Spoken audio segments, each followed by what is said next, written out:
Hello everybody, welcome along. This is Space Dave Live, episode number 21. Thank you so much for joining us tonight. Awesome to have you with us. I don't blame you for not coming out and joining us in our little studio thing here because it is bitterly cold out there. But look, these brave people came out.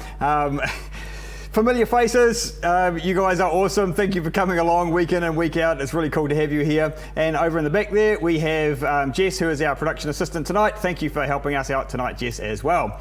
So let's have a look at what we've got in store for us tonight. It's a pretty basic program, really. Again, it's going to be mostly news tonight, I think, but there's quite a bit to talk about tonight, including some of the stuff that you see there.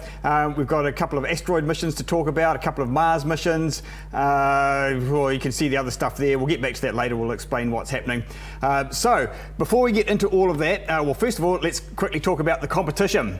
Now, the competition tonight is regarding this person called Mad Mike Hughes. If you don't know who he is, don't worry, we're going to be talking about him just a little bit later on in the show, probably maybe 10-15 minutes into the show or something. But we did talk about him, must have been earlier this year really. So Mad Mike Hughes is the flat earther who launched himself in a rocket to try and prove that the earth is flat. The question is Mike Hughes hero or zero? Do we love him or do we think he's a twit? So you could do both. You could do both. I'm kind of a little bit in both camps myself, but we'll talk about that later on.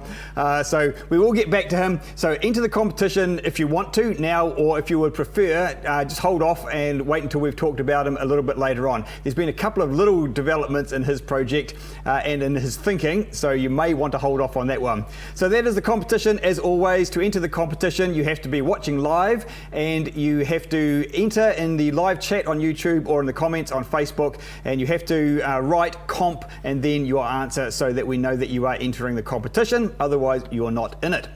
So that is that. What else do we need to talk about with our housekeeping stuff? We need to, of course, mention Patreon as we do every week. If you'd like to support the show and keep it on the air, that's how you do it. You go to patreon.com/Space Center. The link is in the show notes, and the link to the show notes is in the description. So go and do that if you would like to help us out. And this week we need to thank two new patrons. Thank you very much, Christine Roberts and Ian Latimer. Both familiar names. Thank you guys for getting on board and helping out. We really appreciate your contribution. So it's always very heartwarming when we get even one, but getting two in a week is very nice indeed. Last week we talked about posters, didn't we? I said that I would upload a poster or send some posters out to people if they would like to help support the show with publicity and stuff, and put a poster up somewhere. So there's a link in the show notes. I hope I put the link there. I think I did. So if you go to it's just spacecenter.nz/live anyway, and you can download a PDF in either A4 or A3 size. So that would be really cool if you could help us out with that. Now, one other quick thing while we're talking about money here, this is a bit of an unusual thing, but we have been donated one of these. It is a very impressive digital sound mixer. It's a second-hand one. It's a few years old, but we've been donated this to either use or sell as a fundraiser. As much as I would love to keep it, it's just way overkill for what we do, and I don't have space for it anyway. It's enormous. If anyone is interested in something like this, I'll tell you what, there's one on Trade Me right now, an ex-rental one with a flight case, which ours doesn't have, but that's going for $6,000. Was that someone in the audience wanting one? Someone putting their hand up there? Okay. But look, if you or someone you know might be interested in this thing, we would be very happy to sell it for substantially less than $6,000, and it will be an absolute bargain. Honestly, this is a really, really good deal. We just need to sell it. So, and I can't just hang on to it for months and months and months. So if you know anyone who might be in the market for it, get hold of me and I will walk you through the details about that. So that was that. Now, another quick bit of housekeeping. We've had a few inquiries about the Lego that we did over the last couple of episodes that Floyd and Cullen put together for us. A few people have actually asked if we could show you what the Lego is looking like now. So this is what it looks like currently. This is part of it. I'll go through a few photos here. So our Lego display is in one of the rooms at the back of the Space Center here, and it's a work in progress like everything at the Space Center, but we've now just sort of expanded it out a little bit, and this is what it's looking like currently. So that was the one one that Floyd and Cullen finished making with a few other bits and pieces in it. This is the next bit. This is all part of our Lego launch complex.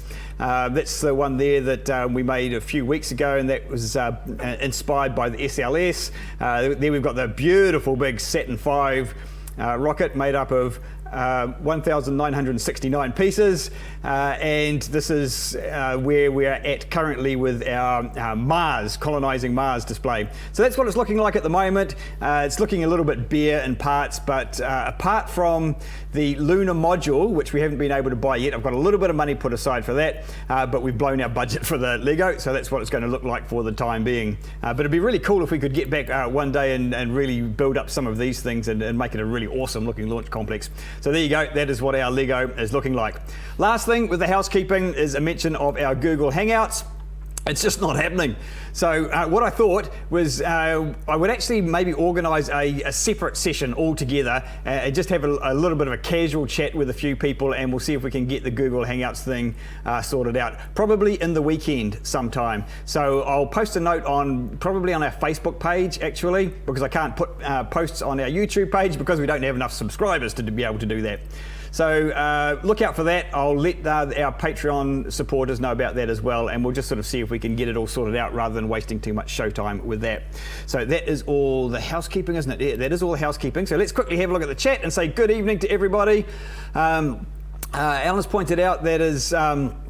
Oh yeah, Alan and Wendy just bought a new Dobsonian telescope, as you all should. They haven't had a chance to try it out yet. So if you don't know Alan and Wendy, that's them over in the back there. Hey guys, really looking forward to having a go with their new telescope. While I think about that, we are planning on having 1 or 2 evening sessions coming up here at the Space Centre to help teach you how to use a telescope and look at different telescopes that you might be interested in buying. But anyway, this isn't what I wanted to talk about. What was I talking about? I can't even remember. Where was I? We're having a look at the chat. Oh, we're having a look at the chats. Thank you, Wendy. Yeah, so you guys were talking about the Dobsonian telescope. Yeah, now tonight is a beautiful looking night out there, eh? It's bitterly cold, but actually when it's really cold, that's a good time to be looking at the stars, because the air tends to be a little bit more settled and you don't get quite as much twinkling and disturbances in the air. On the downside, it's really cold, and if you're like me, you don't like going out in the cold. So hopefully you guys will give it a good go, but we'll see how you go. Right, there's a few people making their opinions clear about Mad Mike Hughes. Oh, Dominic, you got a poster. Good on you. Thank you for that, Dominic. Yeah, it looks like we're getting a few zeros already for poor old Mad Mike Hughes there. Okay, Dominic, if you can help us get that lunar module, that would be awesome. So with the Lego lunar module, they've sold out on lego.com in the New Zealand area. So if you try and buy one, like I did from overseas, it won't let you. The only place I've been able to get hold of one or find one is on the Amazon with the price gouges on there, and I'm not going to pay those prices. So anyway, what's going on over on YouTube? Hi Alan, Wendy, Kirsty, Luke, Ian, Janet, Leroy, Afina and Niels. Welcome you guys. Now, the competition. Janet, that's reminded me about the competition. All that's missing from the Space Centre is Darth Vader. It's actually interesting. We're going to get into Star Wars Lego. Tell you what, let's just go back and have a look at one of these pictures here. So someone's asking me about, are we going to get into Star Wars Lego? If you have a look at this image there, there's an Easter egg in there for Star Wars fans. Post a comment in the chat if you can see what it is. Something in there for Star Wars fans, especially if you're into Star Wars Lego fans, because that's not all the set that we made up. There's a few other bits and pieces that we've put in there as well. But regarding Star Wars and science fiction in general, look, honestly, if the Space Centre was 5 times the size, I would love to have a whole big science fiction section here. But unfortunately, we're quite limited in size here, and I've made the decision to not really do science fiction, to just stick to science stuff. So hopefully one day in the future, but just not quite for now. Right, was that all we needed to talk about? Was there anything else in the chats? I think I'm just to say hi to everyone. I think that was about it, wasn't it? There's a question there. Oh, there's a question. Thank you. Did I see the space station about 6:50? Oh, thank you for that. See, I'm terrible. I keep missing things. It's a good thing that you guys in the audience are putting this out. Did I see the space station 6:15ish this morning? I don't see much at 6:15 in the morning, to be honest, Kirsty. It would have looked nice, I imagine. Alan needs my professional intervention. Poor old Mike. Not getting much love tonight, is he, Mike? Anyway, Kirsty, you're saying, did I see the space station? I assume you mean you're asking, did I see the space station? Yes. Did you see the space station, Kirsty? Right, Niels thinks he's keeping the Americans occupied so we can continue our lives and not worry about them. Okay, thank you for your comments so far, guys. It is, though, time that we got into it and started talking about some space news. So the first couple of things that Oh, the prize. No, I just said it. Janet had reminded me and then I forgot. Doesn't take me long, does it? Thanks, Helen.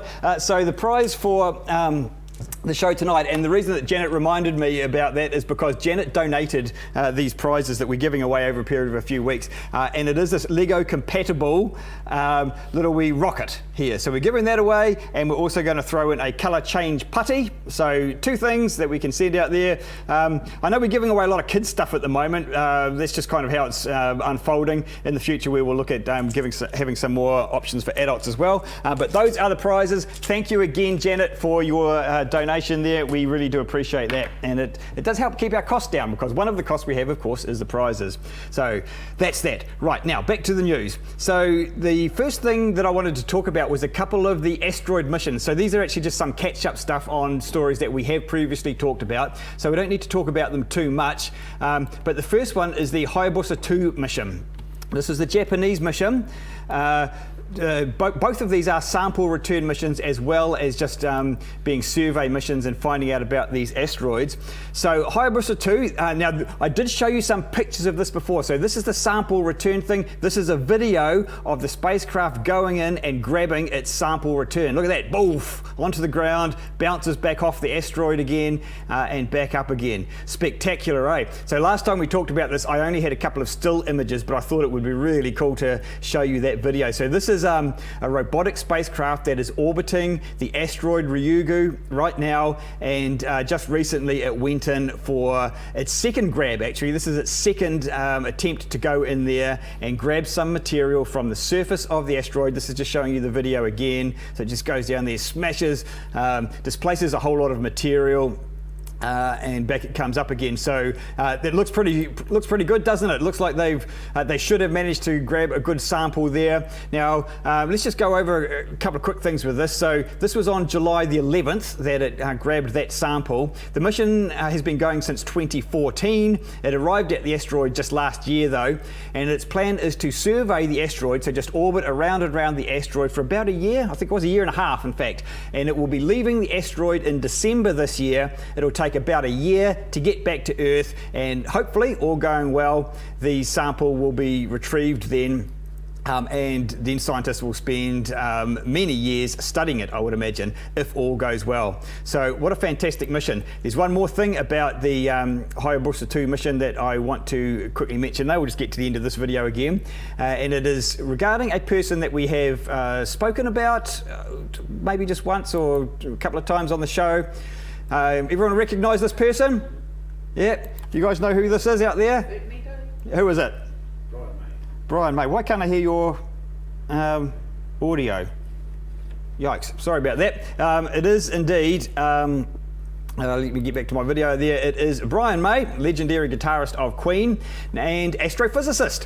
So Brian is actually involved a little bit in the Hayabusa 2 mission, in some of the post-processing. So he's involved with the team that is processing some of the images coming back from this asteroid, and in particular the stereographic images, so 3D images. So just before that touchdown that you just saw, Brian sent a message to the people of the Hayabusa mission, and let's have a listen to the message that he sent them. Hello Hayabusa 2 people. Hello folks in Japan, konnichiwa. This is Brian. I'm speaking to you from Vancouver, and I'm a little distracted because we're about to start the Queen tour, and eventually we will get to Japan and we will play Tokyo and Nagoya and Osaka. Very happy. looking forward to that. But right now, very excited because the news is that we're going to publish our stereo pictures, 3D pictures of Ryugu, which we worked very hard on and we've been sitting on for a while. And the other news, of course, is that Ryugu is about to resample and bring more materials back off the surface, back to Earth for us to study. The world is watching. We love you. Take care. Hayabusa 2. God bless. Oh, we love you too, Brian. What a guy. Yeah, just casually about to start a tour with Queen, and I'll just update my astrophysics mission as well while I'm at it. Unbelievable. Yeah, wow, what a cool dude. So the thing that he's actually talking about, so they have actually released some of those stereo images now, and they look like this. So the version that I've got here, this is one of those images where this makes up your left and right eye, but they're reversed. So in this way of showing 3D images, you have to cross your eyes. So I'll leave it there for a minute and see if you can do that yourself. So you've got to look at it and you've got to go cross-eyed. I'll tell you what, I'll try myself while I'm watching. This should be hilarious. So some of you guys getting it? Yeah. People out in the crowd there are getting it. So you cross your eyes until they sort of overlap, and you should see one in the middle, and you kind of see an image on either side of it. It is a skill that usually takes a little bit of practice to get this right, and it will depend on all sorts of things like how big your screen is, how far away from your screen you are, so you sort of may need to optimize your distance a little bit, but it's pretty cool, eh? I'll just leave it up there for a sec, but I'm looking out into the crowd, and how many of the crowd are getting it? Okay, yeah, that's not about normal. So it's not an easy thing. I was actually pretty surprised that you managed to get that so quickly. Normally it takes a little bit of practice to be able to get that. But there are other versions of this as well, and there are some other images too. Some of them just show you the anaglyphic, so the red-blue or red-green. I think they're red-blue in this case. So you just got to get the right glasses to be able to see it. And there is the other version where instead of crossing your eyes, you actually try to look through them. But it's the same sort of effect. I can't do that anymore. My eyes got too old. Last time I tried to do that, I realised my eyes can't diverge that much anymore. That was a bit sad. Anyway, that's probably enough of having a look at that. I hope some of you guys at home managed to get a view of that. So I thought that was pretty cool, and Brian May, what a guy. Righto, so let's keep moving along, shall we? So was there anything else I wanted to say about Hayabusa 2? No, so we expected back about a year and a half from now, I suppose. So, but in the meantime, still obviously returning all these beautiful images of this asteroid close up. So we're still talking about asteroids. But now we're going over to NASA, and we're talking about their OSIRIS-REx mission, which we have also talked about. This is at a different asteroid. It's the same kind of mission, really, very similar, but this one is orbiting asteroid Bennu. And we've seen lots of beautiful images coming back from this as well. But you may recall that NASA has been looking for potential landing sites. So they haven't tried to land yet, but they actually ran a competition. Was it a competition or at least a citizen science project where people were helping them? So they were distributing all these photos of the surface, and they were getting people to go and count the boulders and try and find a good place for them to attempt their landing.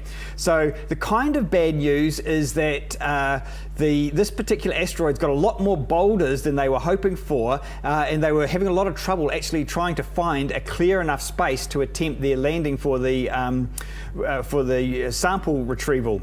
But they have shortlisted 4, and so you can kind of see them, not particularly well there. I'll tell you what, if I just click on this link, it actually shows you some closer views of the site, so you can see them a little bit more clearly there. So you can see there's boulders and stuff all around it. It's pretty rough there, and you can kind of see where they've circled them there. That's about the best that they're getting for somewhere to try and go in.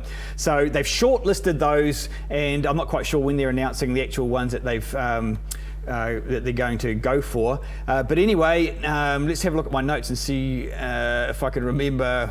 Oh, I haven't made any notes about when they're actually going to be doing it. It's next year, isn't it? I'm pretty sure it's next year that they are actually going in for that attempt. So they were needing to find a place where they could find very small material, because it needed to be, the things that they need to retrieve need to be less than 2.5 centimeters. So that's a big part of what they're going for, and you can see that a lot of this asteroid, that would be hopeless. and if you went in and hit one of those big boulders, you'd probably get away with nothing at all. So I don't think there was anything else on that page that we needed. A bit of a video just showing the asteroid rotating and where their sites were, but all the links for all of these are of course in the show notes if you want to go and check that out. So that was a couple of things about asteroids. Really exciting stuff. 2 very, very cool missions. That was them. Now, one other thing that I wanted to catch up on was SpaceX's, we're going back to the CRS-18 mission that we've actually talked about quite a lot, but you may recall that this was the one that launched, I think it was the same day as the show last week, wasn't it? It had just launched, and I mentioned that they were attempting to recover the fairing from the rocket. So the fairing on a rocket is the bit at the top, it's the covering that basically protects the payload during ascent to orbit, and then when the spaceship gets up into space, the fairing comes away, you don't need that anymore, and it just falls down, and that's always been disposable. But Elon Musk has been very keen to try and retrieve it, and they did manage to do that. Now, whoops, I'll just quickly full screen that. So there's the fairing coming down in the ocean over the boat by parachute, and there you go. This is all robotic stuff, drones and stuff doing all this kind of thing. Amazing, eh? So that's half the fairing there. They managed to capture it. Very cool indeed. Good effort, SpaceX. So yeah, that's just sort of one more part of the whole system that is reusable. So all of this stuff is really, really encouraging and all helping towards the reusability. Looks like that's just going to buffer for us there, so we will leave that. So I think that was all I wanted to say about the CRS, and I think that will well and truly wrap that mission up. Now, Elon Musk's Starship update, we've been waiting for that. That is due on August the 24th, so that's this week coming up, isn't it? Yep, so hopefully we will have some big news next week, or at least a big update about what is happening with the whole Starship Starhopper thing. And I'll just quickly mention the Starhopper. Well, actually, let's do it now. The Starhopper, we were thinking maybe that next hop might have happened in the previous week, but it hasn't happened yet. But there's a reasonable chance that we'll have some news for you on that one before next week. So that's the SpaceX thing. Now, another quick thing with SpaceX, though, this one's quite interesting, especially for us here in New Zealand, and that is that SpaceX has announced that in order to directly address the needs of small satellite operators, they are getting into the small sat market through regularly scheduled dedicated Falcon 9 ride-share missions. Now, you might recall that word ride-share because normally when I say that word, I'm usually talking about Rocket Lab, and that is Rocket Lab's market. So Rocket Lab is going for the small satellite market where they can fit a few small satellites on the same launch vehicle, and I don't think they would be too surprised by this. I mean, obviously, Rocket Lab would know that competition's coming. Peter Beck has talked about the whole situation with competition, but I can't imagine that they're stoked that SpaceX, a company with the resources of SpaceX, has announced that they are getting into essentially the same market that Rocket Lab is in. Peter Beck himself has previously said that there's going to be a crunch in the small sat market. He's saying that there's a lot of new operators coming on board, and when they talk about the customers that they're going to have, they're all talking about the same customers. And he's saying that there are going to be too many companies all trying to get the same number of customers. I previously said Rocket Lab's in a really good position because they're already, I would say, being conservative, they're still becoming established. I might be being a little bit harsh there. They've had 7 successful launches in a row, and they really are moving into that area where they can call themselves an established rocket company. But of course, SpaceX is even more well established. So there you go, bit of competition for Rocket Lab. I'm sure you guys are up to it. Anyway, what else do we need to talk about? We need to talk about what is happening in the whole rocket schedule coming up. So this is a thing that we, started last week, where I'm going to try and attempt to keep a little bit of a running total of what's launching, what has just launched and what's coming up. So let's just quickly whiz through all this. We don't need to talk too much about all of them. Rocket Lab is launching this Saturday. So with their Electron vehicle, this mission is called Look Ma, No Hands, and they had a few satellites on there. I did make a quick note. Yeah, there was a maritime satellite, so for monitoring ship movements. and stuff at sea, an imaging satellite, and a couple of other experimental satellites. Now the Smart Dragon 1, a Chinese one, I don't really know anything about this except that this is the maiden voyage for that particular vehicle, and it's just carrying some experimental communication satellites. Then we've got Mad Mike Hughes that we will talk about in just a moment, who is attempting to launch this weekend. Another Chinese launch, the Long March, just launching a communication satellite. Later on, we've got the Soyuz uncrewed mission to the space station. So that's a mission where they are testing a new configuration of that vehicle to see how it goes. Then we've just got a Delta IV, that's United Launch Alliance, an American company owned by Boeing and Lockheed Martin, and they are launching a GPS satellite on their Delta IV. Now, the Starhopper, I think I've pretty much covered that. They are attempting their new 200-metre hop, hopefully sometime in the coming week. The others we talked about last week, so we don't need to go over them again. What we really need to do is talk about this character, Mad Mike Hughes. Now, I think I've maybe got a little bit more of a soft spot for him than some of you guys. You guys are being really harsh on him, and I can understand that. I mean, I've got to be careful here because I'm trying so hard not to be condescending towards flat earthers and people of alternate viewpoints. So look, ignoring all of that, this guy, I don't know, I mean, he's got gumption, you got to admit. I mean, he just built that thing in the background. That's already launched, that one there. That's not the one he's trying to launch. That's from a previous launch. But imagine just building something like that and sticking yourself in it and just off you go, hoping for the best. Now, quite a long time ago, I showed you guys a trailer for this a documentary called Rocket Man, Mad Mike's Mission to Prove the Flat Earth. If we get time at the end of the show, I might show you that trailer again. But we watched this the other night. It's available on Amazon Prime. It's about an hour and a half, and it's a documentary all about his attempts to launch himself. And look, I loved it actually. I thought it was a really funny, human kind of documentary. It really showed Mike as the person and the other people around him. And yeah, I mean, he is an idiot. We can't deny that. But I kind of see him as a bit of a lovable idiot. I don't know, maybe that's just my feeling. I guess I've got a lot of admiration for someone who is so absolutely nuts that they will build a rocket made out of spare parts that they bought off eBay and Craigslist and just whack it together and stick it in there and launch themselves hundreds of meters into the sky. But if you do want to watch it, it cost about $5. Oh, no, it's on Amazon Prime. I think you can rent it for $5, but anyway, it's on Amazon Prime. And it was a little bit long. It could have been an hour, perhaps. But if you've got any interest in it, it was quite funny, and it really gives you an insight into the guy and his team there. So he was attempting to launch last weekend. So his previous launch that the documentary was leading up to launched about 500 meters, but he was attempting to go 3 times as high in the last weekend. But honestly, when you've seen how he puts his rockets together, it's unbelievable. He literally goes around like garage sales and things and just buys parts when he did his rocket nozzle. So if you know anything about rocketry, you know that the design of the nozzle is a really important part of the whole engineering, and you spend years and years designing the exact specs and shape and materials and everything. Mad Mike Hughes found an air filter that looked roughly the same shape as a rocket nozzle and bought it, and that's the rocket nozzle that he used to put on the bottom of his rocket and launch himself. Unbelievable. Did you ever watch Scrap Heap Challenge? What was that? Scrap Heap Challenge. It was a TV show where people did things like that. I think I do know the one that you mean actually. Did they launch themselves into space? Everything but. Okay, so yeah, it's quite fascinating the way he did put it all together. But anyway, he was supposed to try and launch this last weekend, but unfortunately his launch was delayed because it's a steam-powered rocket, which is really interesting. So he needs to heat up the water and just basically just turn it into steam and shoot it out the back. So he's pressurizing it that way.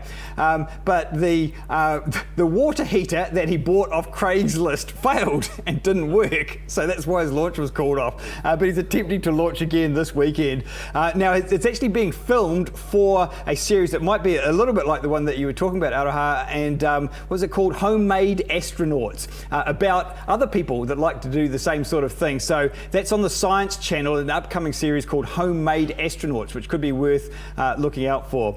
So one other quick thing about his mission is all being sponsored by a casual dating app, which kind of, yeah, that just seems to fit the whole flow, really, of what he's doing. So if you want to do it, the link straight to the Amazon Prime show is in the show notes there. So that's Mad Mike Hughes. I wish him good luck. So remember, our competition, if you want to enter the competition, is Mad Mike Hughes, hero or zero. And if you like, tell us a little bit about why. But whatever, I certainly hope he doesn't kill himself, but seriously, I just cannot see him getting through many more of these launches without killing himself, honestly. I shouldn't be going on about this, but one of the things in the documentary, it was the night before one of their launch attempts, and they were trying to decide whether they should be using one parachute or two, the night before the launch. It's just staggering. Anyway, let's just have a quick look in the through in the chats here. Right, there's lots and lots of stuff in there, isn't it? I'm not going to have time to go through all of this. Remember to like the video. Thank you for that, John. I'm going to miss out a whole lot here while I quickly scroll through all of this. Prize, yes, we did that. Right, Dominic, you got it. The Easter egg with thrusters from the Star Wars Y-Wing boosters. Well done, Dominic. Let's have a quick look at that again. Those yellow things in the top left there, Y-Wing. The Rebel Alliance Y-Wings, those, the two, the two, what do they call them? You call them thrusters, yep. So I actually had the Y-Wing, but I decided it didn't really quite fit, so I just pulled them off and used them as sort of like storage tanks or so, fuel tanks or something. Right, Net's saying there's a store on Trade Me out of this world selling Lunar and Mars real estate. Oh, you're reporting them as scams. Thank you, Nat. Good on you. Maybe some of us could pick up the cause. Get on to that, everyone. So Matt's saying, on Trade Me, a store called Out of This World. That's something that I did a rant about a little while ago, and it upsets me because people are being scammed by it. It's not a fun thing to do if people are being scammed out of their money and giving them as gifts and that sort of stuff, especially for people with terminal illnesses and things. So good on you, Nat. I'll go and do that myself and I'll report them too, because it is a scam. Righto, let's just stargazing rock god, Brian. Some good comments about that. The space station does go very fast over New Zealand, wherever you are. It does go very fast. It'll just, I think the longest you'll ever see it for is about 6 minutes or so, and that would be right from horizon to horizon, going right over the zenith. Normally just a few minutes is about as long as you would expect to see the space station. The footage they show from the ISS on YouTube. You're looking at the footage of them going over the Earth. Is that what you mean? K-Bolt 44, the views from the space station.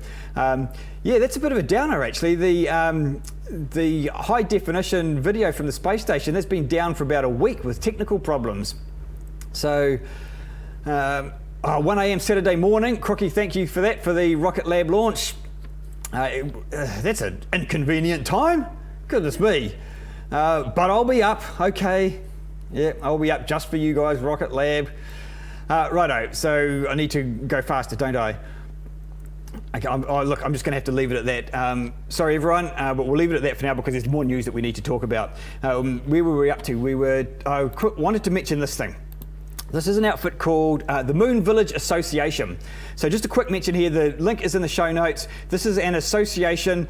Now, it's an association that has been set up as a non-profit. It's an international thing, and it's basically all about promoting the idea of building an international cooperative village on the moon, which is an awesome idea. When I first saw this organisation, I assumed it was something to do with the European Space Agency, because they have been promoting a thing called the Moon Village. But this doesn't seem, as far as I can tell, to be associated with ESA. But it's got some quite cool stuff there, and I'm a big fan of these independent organisations being supported. I think it's a cool thing to go and support, and a lot of it's not about giving them money, it's just about giving them some of your time. And one of the things that they are doing is that they're running a survey, the link's in the show notes, just asking some general questions about what you think about getting back to the moon, and what do you think is the most important, and they're sort of trying to get together a bit of a consensus. And the idea is that they sort of come up with some ideas for plans and that sort of stuff. So I think they're worth supporting. That's all I want to say about them. Right, I just need to look back at my notes so I don't miss out anything. Actually, talking about, we'll get back to that. Let's talk about the Mars 2020. This only needs to be a quick mention, so because we've been keeping an eye on it. This is NASA's mission due to launch to Mars next year. And this is another one of those, this is a really short one, a time lapse of just some of the testing that they're doing. And in this one, they are testing the robotic arm there. So it's just having a bit of a flex. This is just about all there is to it, really. That's about it. But I think it's a nice idea to keep an eye on these videos and what's going on. It kind of it helps to build the suspense and everything. So it's due to launch next year, and all the testing and everything is continuing to go well. So just need to be aware of the time. So that's all we'll say about that for now. But we are staying with Mars, and we need to talk about the ExoMars mission. So this is the European Space Agency. It might be worth talking about this one a little bit more. So ExoMars is a project that's it's been on the go for years and years, and it's been fraught with problems and delays and all sorts of stuff. It's been going since about 2005, and originally it was the European Space Agency and NASA, so a joint project with a bunch of other organisations and countries involved as well. Unfortunately, NASA ended up pulling the pin on it.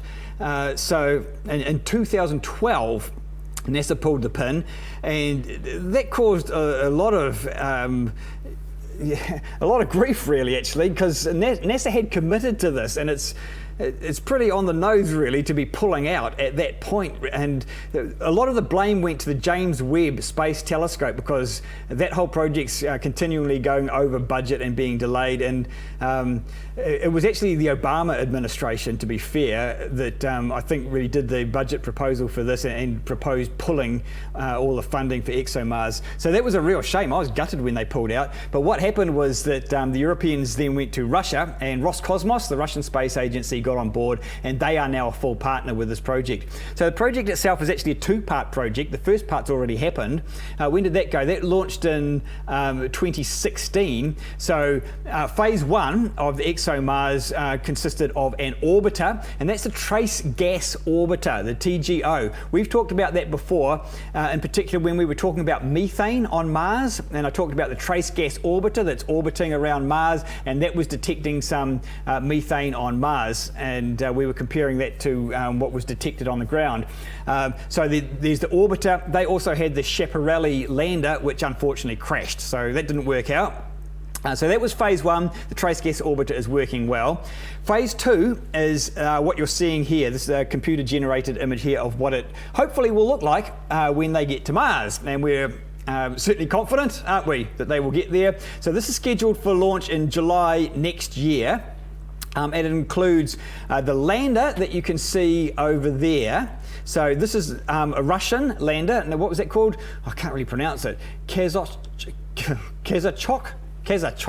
Someone correct my pronunciation, because I'm going a bit blind there. And this rover over here called the Rosalind Franklin rover. And so hopefully this will be landing on Mars, was it July next year? So I don't know the actual landing date, but I assume sort of late next year, I guess.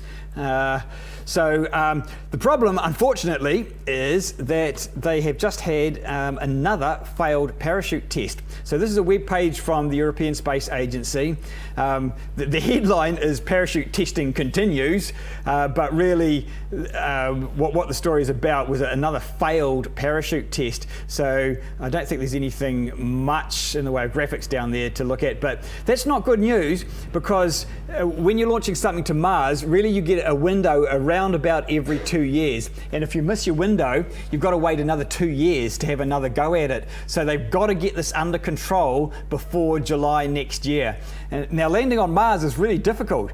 So it usually takes a bunch of things to get your spacecraft to land on Mars. In fact, we have talked about that before, but just quickly, Mars has an atmosphere, so you have to be able to deal with the atmosphere as you're coming in. However, its atmosphere is only about 1% as thick as Earth's, so it doesn't really provide much slowing down for your parachute. So it's kind of the worst of both worlds, really.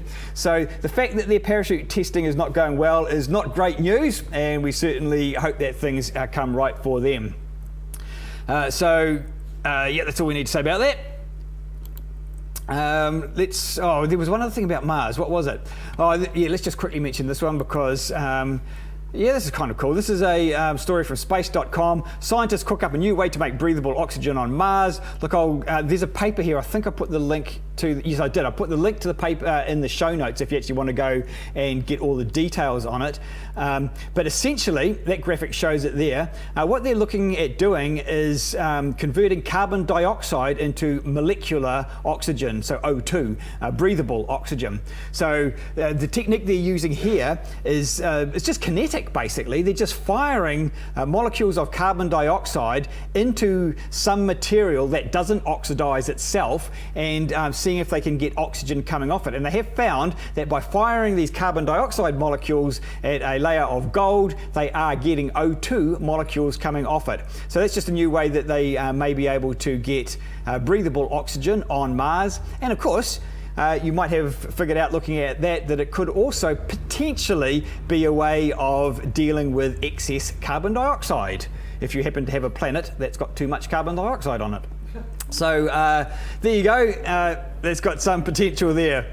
So is it worth looking at chats because I'm already way behind? I'll just have another quick look through. All right, well, Wendy, thanks Janet for your for the prize that we gave that to Vienna last week. She popped into the Space Centre, so that was really nice. Thank you again, Janet. It was really nice of you to do that. Casey's asking for an update about my plans for the future of the show. I wasn't going to talk about that tonight, Casey. Okay. Well, look, but the bottom line was, I talked about this a little bit last week for those of you who missed that, about whether or not we're actually going to keep the show going. Yeah, I can't see us stopping the show altogether at all. More likely, we may have to cut back the number of episodes that we're doing, mainly because of the cost and the time involved. It's an awful lot of work. It's like a couple of full days of work trying to get ready for a show, because I've got to go and spend time, of course, reading about all the stuff and researching it so I can at least have the appearance of talking sensibly about it. So look, I said I'd give another update after 6 months, so don't panic. Possibly we'll cut down the number of episodes. We might go fortnightly or something, but one way or another, I am pretty focused on keeping the show going somehow, Casey. So, you guys okay with that? You're getting smiles out there. Okay, thank you guys. Awesome. Yeah, I mean, I'd be gutted to stop it now after all the awesome support and the lovely comments that you guys keep giving me. Even though there's not many of you. Well, actually, having said that, I should quickly point out that last week I was bemoaning the fact that our view count keeps going down week after week. Well, on Facebook, we actually managed to get back up to about 1,500 views last week, so thank you for that. On YouTube, it's still going down. On YouTube, our performance is, well, I'd put it in the underperforming category. Let's just call it there. Let's just leave it at that. Anyway, there's some space stuff that I still need to talk about. We just talked about, what were we talking about? Oh, the breathable thing on Mars. Let's head out to Jupiter. Look, this was really cool. Who saw this?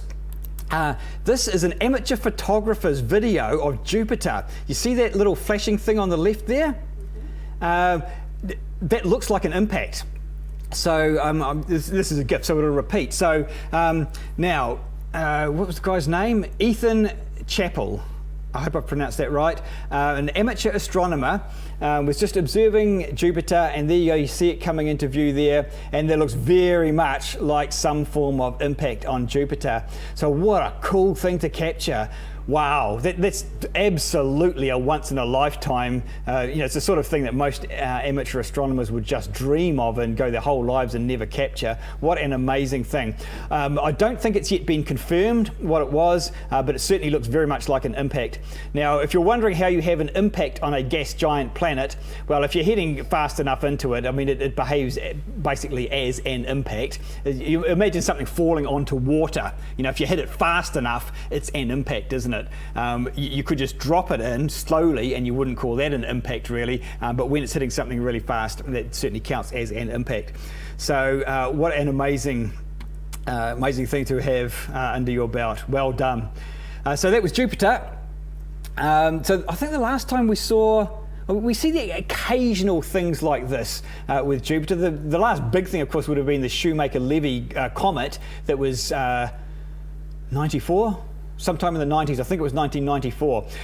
But I should also quickly mention that this is one of the things about amateur astronomy that sets it apart from a lot of other sciences, in that the professional astronomical community really relies on the amateur community a lot to get a lot of stuff like this, because all the professional satellites, telescopes and everything, they can't be pointing everywhere all at once, and it's the amateur astronomers around the world that often capture this kind of thing, or see a comet first and that kind of stuff. So very, very cool indeed. Right, let's what was the next thing I wanted to look at? Oh, yeah, we're moving further out now. We're way out of the solar system, and we are heading to the center of our galaxy, to our good friend Sagittarius A star, which is the name of the black hole in the middle of our galaxy.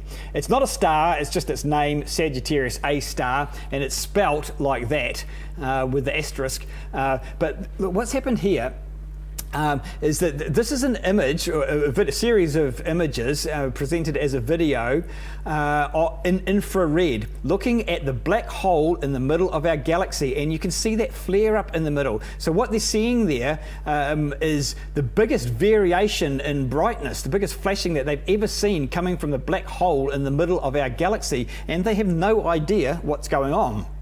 So does he say anything here about it? It's always variable. This is the brightest we've seen in the infrared. It was probably even brighter than that before they started observing. So what could this be? It could be something being sucked into the black hole. There's a bit of gas and stuff going in there. Honestly, well, they don't know. I certainly don't. But it'd be really cool if they could find something new, something interesting out of that. So I thought that was well worth a look. Righto, so there's another thing. We're now sort of moving out more into cosmology and stuff. Well, this looks boring, doesn't it? This is a paper. There's not much point. Should we try and read that? The abstract is probably a bit too heady, I think, really. Let me just sort of, hang on, I'll tell you what, I've got an image somewhere that I can show you, which is probably a lot easier on the eye. Right, here we go. This is to do with dark matter, but this is actually what I wanted to be talking about here. That thing that you're looking at there, anyone know what it is? It's what did you guys think? A pie warmer. It's actually a cooler. It's not a warmer, it's a cooler, and it will go down to minus 100 degrees Celsius, about 1.5 kilometers underground. That thing is called a WIMP detector. Is it? Yep, a WIMP detector. It is WIMP standing for, better get this right, weakly interacting massive particle. Weakly interacting massive particle, that's right, isn't it? A WIMP. So this is all to do with dark matter. I've actually got some notes here. I should be finding my notes that would make more sense. So the Lux Zeppelin detector, that's what the thing that you're looking at there.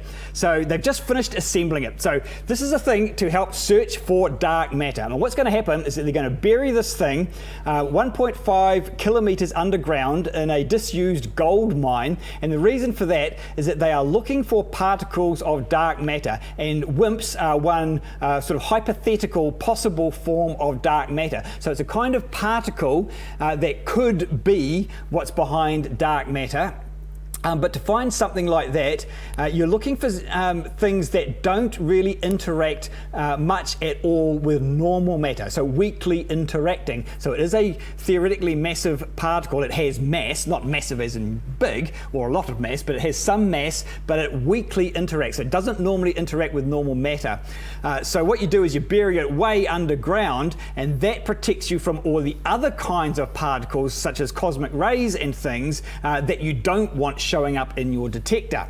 It's a little bit like neutrinos. You know, the big neutrino detector at the South Pole, similar sort of thing. Neutrinos are another thing that will pass through most matter. So by burying it way underground, when you're seeing something, it's much more likely that it's actually the thing that you're looking for. So this started construction back in 2015, and it's been put together by institutions, or 37 different institutions from around the world. And basically what happens is that they fill it with 10 tons of liquid xenon. And the reason they use xenon is that it's a heavy element, so it's more likely to interact with these WIMP particles when they hit it. So what they're thinking is that if any of these WIMP particles do hit an atom of liquid xenon, then they expect it to create 2 flashes of light. One flash from the initial collision, and then another flash of light from the displacement of the electrons. So that's a good thing. So that's quite a specific prediction. So that'll make it a lot easier to tell if they're actually looking at these WIMPs or not, because they're not just looking for a flash of light and hoping that that's what they're looking for. The fact that they are expecting these 2 flashes of light, one after the other, will really help narrow it down. So now I think operations are mid-2020. They are looking at getting this underway. So they finished assembling it. Did I have any other notes about this? No, that is it. So all the best with that mission. This is just one of the many ways that people are attempting to search for dark matter. Now, that other thing that I was looking at here, this paper, if you're really into the physics of this one, the link's in the show notes to go and have a look at it. But this is the one that was all about, dark matter may have its origin. Well, basically, they're saying dark matter might be older than the Big Bang. Okay, how does that work? Honestly, I read a little bit of this and I was absolutely none the wiser.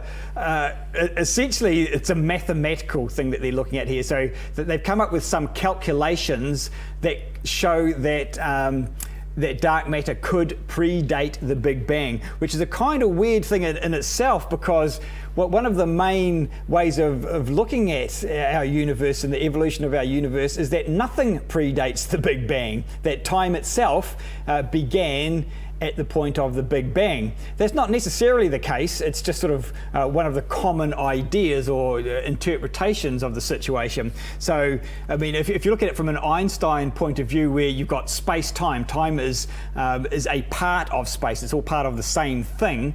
And if you imagine that space-time started with the Big Bang, then there was no space, there was no time before the Big Bang. But that's not necessarily the case. It's just one way of looking at it. Anyway, that is an extremely heady, dense paper. Good luck trying to read that one, because I didn't actually get that far with it, to be perfectly honest. Part of the problem was heaps of it was paywalled. You couldn't actually see very much of it anyway, and I didn't really feel like taking on the rest of it. So the link's in the show notes for that. We're getting near the end of our show, so I need to quickly do a reminder of our competition, because we're going to be wrapping this up soon. What do you think of Mad Mike Hughes? Do you love him? Do you hate him? Does he make you proud to be human, or do you think you wouldn't be too concerned if his rocket went up in flames? I hope you don't think like that. I'm sure no one really thinks, well, from some of your comments, maybe some of you do. Anyway, you should definitely check out the documentary. It was hilarious. Now, was there any other news that we needed to talk about? There was a couple of other things. How's our time? Let's quickly mention this thing. This is a New Zealand story. The New Zealand Starlight Conference. This is scheduled to take place in Tekapo, 20th and 23rd of October 2019. The link to this website is in the show notes. So you may be aware that New Zealand has been doing really well in terms of getting ourselves established as a night sky country. So we've got the world's biggest dark sky reserve in the South Island. We've got a couple of other places sort of around New Zealand that are making a really big effort to preserve their night skies. A lot of the local councils are becoming more aware of the issue. So go and check this out, because this conference is all about making New Zealand the world's first dark sky nation. So the idea is that we keep building on what we've already done and really make it a thing for New Zealand to be a dark sky nation. Well, you can imagine that I love that idea. What a cool thing. Asteroid tourism, that's a real thing. I get people coming through the Space Centre here that are in New Zealand to come and see the southern sky. So of course, we see different stars down here in the southern hemisphere than the northern hemisphere. There's obviously only a certain number of countries that you can go to. So if you're considering a trip to the southern hemisphere, we should be getting amongst this. We should be really pitching New Zealand as a place for astronomers from the northern hemisphere to come, make us the place to come and see the southern skies. We've already got a whole bunch of really cool stuff. We should definitely be building on this. So I won't be able to make it to that conference myself, but it is open to the public if anyone is interested in going and attending that conference. As I say, the link is in the show notes. Now there's one more bit of news that I wanted to share with you. It's not actually really news as much as a bit of a catch up, and I think we have got time for this, if I can just find it. It's a short video, so I would like to play this for you. This is about TESS, which is the Terrestrial Exoplanet Survey Satellite. Isn't it? I think I've got all those words right. Anyway, it's a NASA mission looking for exoplanets. In particular, Earth-like, terrestrial Earth-like planets orbiting other stars. Probably the best thing to do is simply play you the video, because it's only a couple of minutes long. So it's been going for a year, and this is kind of a bit of a recap of its first year's operation. TESS, the Transiting Exoplanet Survey Satellite, is NASA's newest planet hunter. The mission has operated for a year, mapping most of the southern sky, and is now surveying the northern sky. With mountains of data to analyze, scientists have just scratched the surface of what they can learn using TESS. Here are some noteworthy discoveries from TESS's first year. In September, the TESS team released the first of 26 planned sector images. Each sector is a 24 by 96 degree strip of sky monitored by TESS's 4 cameras. By the end of 2018, TESS began delivering on its promise to discover new worlds around nearby bright stars when astronomers announced the mission's first new exoplanets. In April 2019, 1 year after launch, astronomers announced the discovery of TESS's first Earth-size exoplanet. Orbiting a relatively nearby star, this world is likely too hot to support life, but it proved that TESS could find small planets that orbit very close to their stars. TESS has now found several multi-planet systems where small planets orbit nearby stars just as it was designed to do. Many are not in the habitable zone, like the planets in the L9859 system, but all are teaching us more about the wide range of planets out there. Even before starting its hunt for exoplanets, TESS was making observations to test its cameras. In late July 2018, TESS imaged a passing comet, along with many asteroids in our solar system, visible here as moving white dots. Later in the year, TESS went from seeing comets orbiting our sun to comets orbiting other stars. Its cameras spotted fluctuations in light from the star Beta Pictoris that are now recognized as the signatures of 3 comets passing in front of the star. They join planets already discovered in this young nearby system. Although designed to look for exoplanets, TESS also spots many supernovae, bright explosions that mark the deaths of stars. Its cameras can catch these outbursts from their very start, even before ground-based surveys identify them. After just 1 year, TESS has already expanded our understanding of new worlds close to home and exploding stars beyond our galaxy.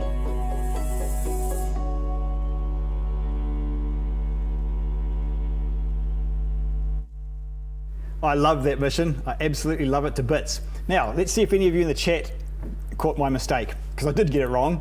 Let's see. None of you. Oh, that's disappointing. Hey, people need to lift your game. Anyway, no, I did get that wrong. It is not terrestrial exoplanet. It was transiting exoplanet. I got that mixed up with the terrestrial planet finder, which is an entirely different mission that was actually cancelled years ago. So sorry about that. It's actually the transiting exoplanet survey satellite. So that means they're looking at stars and they're looking for planets that are transiting, so going in front of the star from our point of view. So there you go.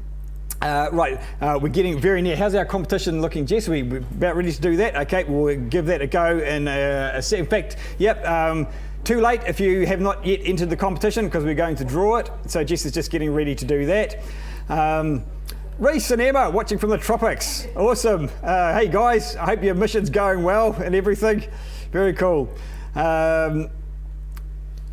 Carol's got a bit of time for good old Mad Mike, purely for the entertainment. He's entertaining. Now, there was one other thing I was going to say about Mad Mike that it's a bit late now because the competition's just closing. But so he said he was a flat earther, right? But we're not 100% convinced that he's really ever was a flat earther because he started off with a crowdfunding thing to try and fund his first mission, and he got a couple of hundred or a few $100s out of that one. So then he decided to become a flat earther and managed to raise about $7,500 out of the flat earth community.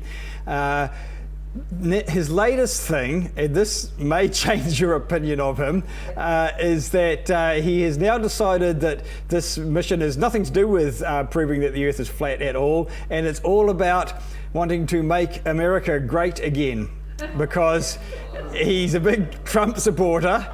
And I'm trying to keep a straight face here, guys. Help me out. My crowd's going a bit off on me here. So yeah. So I should have told you that earlier on, shouldn't I? So yeah, that coloured my thinking a little bit. But to be honest, I'm not completely convinced that he's any more of a Trump supporter than he is a flat earther. I don't really know. He may just be seeing that as his next income stream. But anyway, that is what it is. Now, we're about ready to draw the competition, so let's do that. Who wants to draw the name out of the astronaut helmet? All right, Wendy, away you go.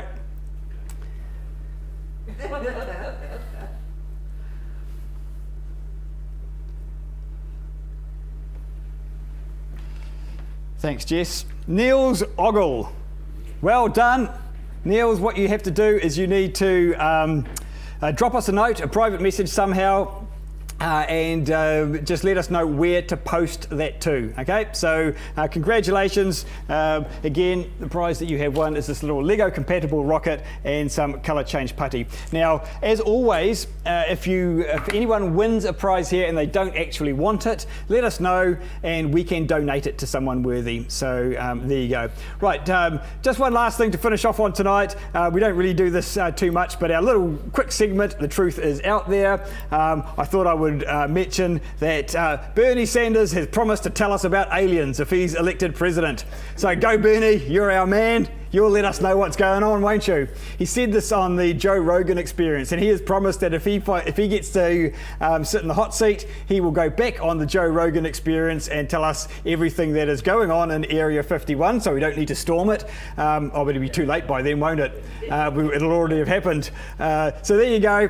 If you want to find out what's going on, apparently Bernie's your guy.